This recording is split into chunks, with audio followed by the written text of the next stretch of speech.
हे friends आपण मैंने देखिपे मुझे बर्तमान 5 किलोमीटर रनिंग कंप्लीट करके आसी बर्तमान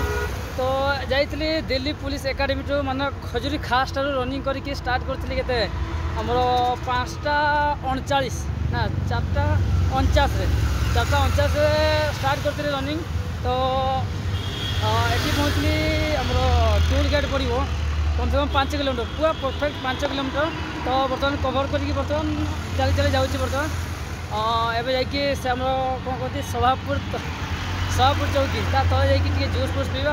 तापर जाकि ऑटो धरिकी सीधा 10 टका ऑटो पड़ो से 5 किलोमीटर को जूस पीकी बर्तमान जा रेडी चलो देख ये ऊपर ब्रिज देखुं से ओभर ब्रिज जाकि रनिंग कर आसती देख एपटे किसी व्यू पॉइंट एमती अच्छी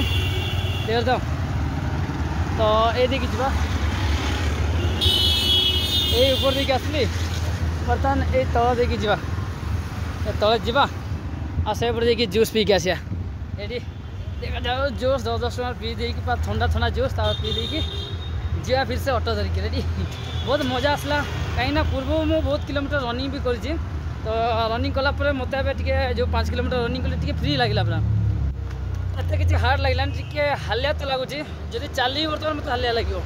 तो देखा जाओ बर्तमान जाकि जूस टे पीवा ऑटो